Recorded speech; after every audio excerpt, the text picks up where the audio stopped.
ఈరోజు కంటెంట్ వచ్చేసి మెయిన్గా 23-24 వాళ్ళకైతే జాబ్స్ లేవు. ఎవరైతే పాస్ అవుట్ అయ్యారో బీటెక్ కానీ ఎంబీఏ కానీ ఎనీ గ్రాడ్యుయేషన్ కానీ పోస్ట్ గ్రాడ్యుయేషన్ కానీ మెయిన్గా 2023 to 2024 ఈ పాస్డ్ అవుట్ అయిన వాళ్ళకైతే మాత్రం జాబ్స్ దొరకట్లేదు. కానీ నేనైతే కొన్ని అయితే మాత్రం ఇవ్వగలుగుతాం మీకు సలహా. మీరు కనుక పాటించారంటే మాత్రం మంచి జాబ్ అయితే మాత్రం వస్తుంది. సో మీరు ఏది అప్లై చేసుకుంటున్నా రావట్లేదా? మెయిన్గా ఫస్ట్ థింగ్ వచ్చేసి ఇంటర్న్షిప్ రావట్లేదా? సరే, పార్ట్ టైం రావట్లేదా? ఓకే. ఫుల్ టైం రావట్లేదా? ఓకే, ఆడికి వదిలేసి జాబ్ రాలేదని అంటే మరి ఇంకేం చేస్తాం? ఏం చేయలేము కదా. సో మెయిన్గా మీ తప్పేమైతే ఏం లేదు. అక్కడెక్కడో మార్కెట్ బాగాలేదు, ఇక్కడెక్కడో మార్కెట్ బాగాలేదు, అక్కడ డౌన్ అయిపోయింది, సో ఇక్కడ పోయినాయి అని అంటున్నారు. కానీ మీరు ఒకటైతే గుర్తుపెట్టుకోండి, మనం చేస్తున్న జాబు మంచిదైతే ఒకడికి చెడు చేయకుండా మనం మంచి చేస్తామంటే అది చాలా మంచి జాబు. గుర్తుపెట్టుకోండి. అంటే నేనేంటి ఆ జాబ్ చేయాలా లేదా ఈ జాబ్ చేయాలా? ఒక్క ఎగ్జాంపుల్ చెప్తా. ఇక్కడ నుంచి ఇండియా నుంచి అమెరికాకి కానీ ఆస్ట్రేలియాకి కానీ ఇతర కంట్రీలకి అయితే వెళ్ళింటారు కదా. వీళ్ళు వెళ్ళిన వాళ్ళు ఏం చేస్తుంటారు తెలుసా? మనందరికీ ఏం చెప్తారు? పార్ట్ టైం జాబ్గా నేను కెఫేలో పని చేస్తానా, రెస్టారెంట్లో పని చేస్తానా, అక్కడ పని చేస్తానా, ఇక్కడ పని చేస్తానా అంటారు. కొంతమంది పని చేస్తా అంటారు, కానీ రియాలిటీ ఏంటి తెలుసా? కొంతమంది రియాలిటీ అక్కడికి పోయి బాత్రూమ్లు కడగడం ఇలాంటివి చేస్తున్నారు. తప్పు లేదు, వాళ్ళు కరెక్ట్గానే చేస్తున్నారు, డబ్బులు సంపాదిస్తున్నారు. అది ఇక్కడ చేస్తే నా మోషి, అక్కడ చేస్తే మాత్రం మంచి మోషి అవుతుందేమో, నాకు అర్థం కాదు. అక్కడ డాలర్లు ఇస్తారు కదా, సో అందుకని దేనికైనా ఏ పనైనా చేస్తాం. అక్కడ బాత్రూమ్లు కడిగినా తప్పు లేదు, ఇక్కడ బాత్రూమ్ పోయి వచ్చి నీళ్ళు కొట్టకపోయినా తప్పే. ఆడు బయటకు వచ్చి చెప్తారు. అట్లుంది పరిస్థితి, మన మైండ్ సెట్లో ఉన్న పరిస్థితి. సరే, ఇంకా వీడియోలోకి వచ్చేసి మెయిన్గా చాలామంది బీటెక్ అయిపోయి ఉంటుంది. బీటెక్ అయిపోయిన వాళ్ళకి జాబ్స్ రావు అండ్ ఇంకా ఏం చేయాలా అనేది అర్థం కాదు. సో ఫస్ట్ నేనైతే ఒకటే ప్రిఫర్ చేస్తాను, చిన్నపిల్లలకి ట్యూషన్ చెప్పండి. 1 to 10 క్లాస్. మీ దగ్గర ఉన్న క్యాపబుల్ ఎవ్వరికి అర్థం కాదు. వన్స్ మీలో ఉన్న క్యాపబుల్ 10 మందికి మీరు పంచితే తప్ప అది మీరు అనుకుంటారు, వచ్చి ఏంది ట్యూషన్ తొక్క వేస్ట్ రా బాబు, ట్యూషన్ ఏందిరా అని అనుకుంటారు. చూడు, ఒక్కటైతే గుర్తుపెట్టుకో, ఎప్పుడు ఛాన్స్ అంటే పిల్లలకి యూనిట్ టెస్ట్లు అయితే మాత్రం స్టార్ట్ అవుతాయి కదా, unit 1, unit 2, unit 3 annual exams అని. అప్పుడు నువ్వు ఎంటర్గా ఒక 10 మంది పిల్లలు మీ రోడ్లో ఉంటారు కదా, ఆ పిల్లల్ని తీసుకొని వచ్చి కూర్చోబెట్టుకో. ఫ్రీగా నేర్పి, యూనిట్ టెస్ట్కి ఫ్రీగా నేర్పి, ఫ్రీగా ట్రైనింగ్ ఇవ్వు. మంచిగా మార్కులు తెచ్చుకున్నారంటే వాళ్ళ తల్లిదండ్రులు వచ్చి నీకు ఎంత బాబు ఎంత ఇవ్వాలా అని అంటారు. అర్థమైందా? నేను చెప్తున్న ఒక చిన్న బిజినెస్ ట్రిక్కే. ప్రతి ట్యూషన్ నువ్వు బయటికి పోతే ట్యూషన్ ఎంత అనుకుంటున్నావు? బెంగళూరులో అయితే మాత్రం 1500 నుంచి 3000 వరకు ఉన్నాయి. ఇవి నార్మల్ ట్యూషన్లు. నువ్వు ఇంకా high range పోయినావంటే 10K to 20K బెంగళూరులో అయితే. ఈ రేంజ్లో ఉన్నాయి ట్యూషన్లు. ఒక్కసారి నువ్వు ఒక్క నెల నీది కాదనుకొని నువ్వు ఖర్చు పెట్టాల్సిన అవసరం కూడా లేదు. మేడ పైన ఖాళీగానే ఉంటుంది. మంచిగా వాళ్ళకి అర్థమయ్యేటట్టు ఒక్క 10 మందికి చెప్పు. తలా 500 అనుకున్నా కానీ నీకు అక్కడ ఒక సైడ్ ఇన్కమ్ అయితే మాత్రం స్టార్ట్ అవుతుంది. అయిపోయింది కదా.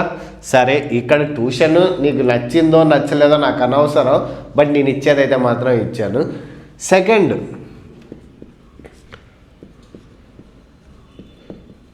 ప్రాజెక్ట్స్. మనం బీటెక్ చేసాము, ఎందుకు చేసాం బీటెక్?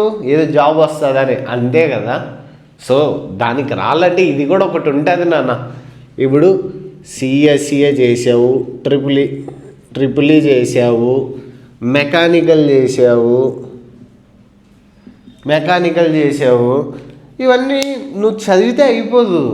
అక్కడ ప్రాజెక్టులు ఉండాలా. ప్రాజెక్టులు అంటే ఏదో చిన్న సిఎస్సి అనగానే పైన ఫస్ట్ ఒక డెస్క్టాప్ పెట్టేసాం, డెస్క్టాప్కి ఇట్లా కొన్ని బటన్స్ ఇచ్చేసామా, అది కాదు అవసరం. ఇక్కడ ఎండ్ టు ఎండ్ ప్రాజెక్ట్ అనేది ఉంటుంది.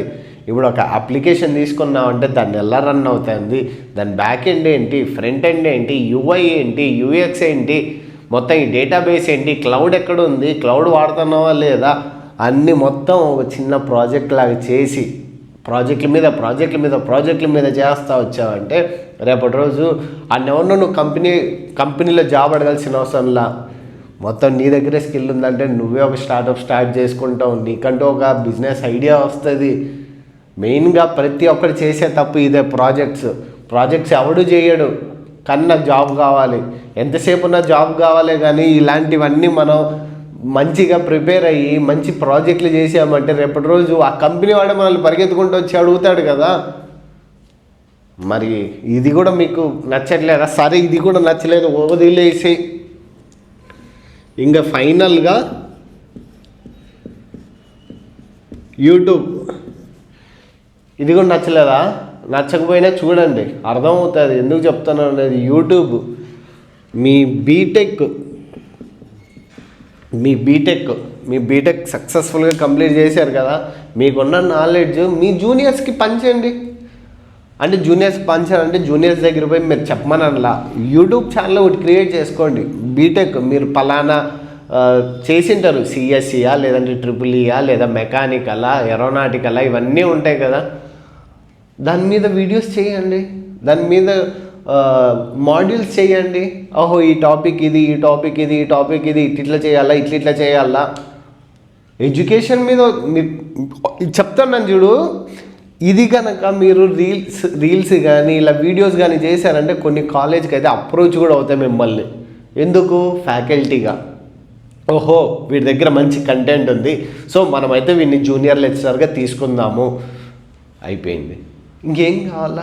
సరే ఇది కూడా బాగాలేదా, దీంట్లో కూడా ప్రాజెక్టులు చేయి, యూట్యూబ్లో ప్రాజెక్టులు చేయి, రియల్ టైం ప్రాజెక్టులు. ఎన్ని ప్రాజెక్టులు చేయట్లేదు ఇప్పుడు చూస్తున్న ప్రతి యూత్ ఏఐ అని, డిఎల్ అని, ఎంఎల్ అని, ఏవేవో కొత్త ప్రాజెక్టులని చేస్తున్నాయి. మనకి అంతే, ఇన్స్టాగ్రామ్ చూసామో, యూట్యూబ్ షార్ట్స్ చూసామో, అంతే అయిపోయింది. ఇలాంటివి ఏమైనా తయారు చేస్తే మనకంటూ మన జీవితం బాగుంటుంది.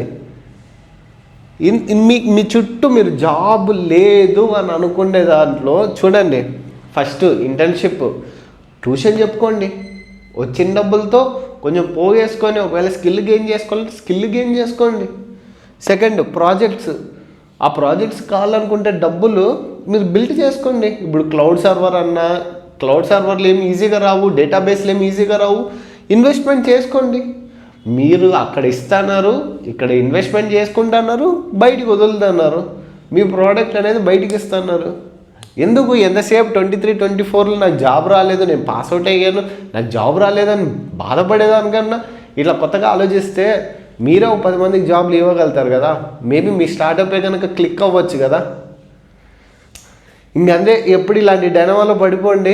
స్టూడెంట్స్ అయితే అర్థం చేసుకోండి, మన స్కిల్ ఎంతసేపు ఉన్నా మనం గెయినప్ చేసుకోవాల్సిందేదే. కానీ అప్పుడు ఎప్పుడో C++ వచ్చిందని ఈరోజు చూస్తుంటే పెద్ద సాఫ్ట్వేర్లే వస్తున్నాయి.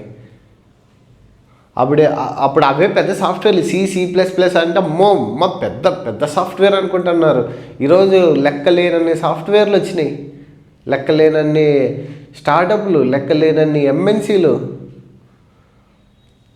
ఇంకా ఇంతకన్నా నేను చెప్తే ఇంకా సోది కొడుతుంది. కానీ మీకు part time, full time, internship క్లియర్గా ఇచ్చేసాను. ఫాలో అయిపోయారంటే డెఫినెట్గా వితిన్ 6 monthsలో మీరు మంచిగా డెవలప్ అయిపోతారు. మీకంటూ ఒక బ్యాక్ స్టెప్ అనేది ఒకటి ఉంది అని అనుకుంటే, బ్యాక్ స్టెప్ అని అంటే ప్రతిసారి వెనక్కి అడిగేయడమే.